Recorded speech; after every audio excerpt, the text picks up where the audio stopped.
Winfrey Owino, KTN. Thanks, Winfrey. To political matters now, where political firestorm engulfs National Assembly Majority Leader Kimani Ichungwa, whose controversial comments about Pastor Dorcas Rigathi have ignited fury within former Deputy President's party. Today, Gachagwa's Women League slammed Ichungwa, demanding an apology for what they call a direct attack. But what truly sparked this bitter rivalry? Well, Grace Nganga investigates. Harambe! Harambe! The political temperature in Kenya is steadily rising, and recent remarks by National Assembly Majority Leader Kimani Ichungwa attacking the spouse of former Deputy President Pastor Dorcas Rigathi have ignited a firestorm of criticism. Kwa Masai aseme huu, unajua mimi, hata ukiangalia mapu yangu, mimi ni shemeji yenyu. Na wewe, bibi yako ni hapo tu amekukalia. We are also going to ensure that as we continue calling out Kimani Ichungwa, we are going to hope and pray that once elections are going to come in, that such members will no longer be part of parliament, because you cannot allow such people to be called honorable members. Ile nguvu ambayo mnatumia kukimbiza wanawake wa DCP, mtumie nguvu hiyo hiyo kushika Kimani Ichungwa. Adding his voice to the chorus of disapproval is former President William Ruto's senior economic advisor Moses Kuria, urging leaders to keep families out of the political battles. And I quote, "Since the next phase of this war will be vicious and bloody, let us have our version of the Geneva Convention. Keep families out of politics." End of quote.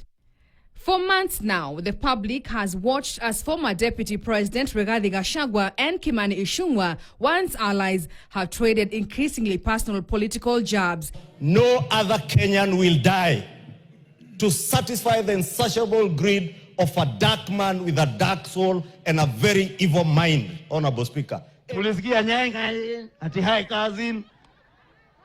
Ukifika Ukambani nyai cousin. Questions have mounted about the source of such intense animosity. KTN has now established that the bad blood between the two began as far back as 2022 during the search for Kenya Kwanza's presidential running mate. And there is a small group that were saying nikipewa ataanguka. Wakafanya kampeni kwake, wakamkoroga, akasikiza. Finally, he applied his mind. Sources told KTN that Gachagwa's candidacy for the running mate position garnered only 5 votes, in stark contrast to Kindiki's over 30. It was in the aftermath of this decision that a confrontation allegedly occurred, where Gachagua is said to have slapped Ichungwa. This alleged incident, according to our sources, marked the genesis of this deep-seated enmity, sparking a relentless volley of verbal attacks ever since. One of the person alikuwa ameongoza alikuwa anasema over my dead body hawezi pewa. Anaapa. Hata tukiwa hapo Karen walikuja bibi yangu Pastor Dorcas ikiwa hapo wakamfukuza. While our sources point to the 2022 incident, Kimani Ichungwa himself offered a different narrative in 2024.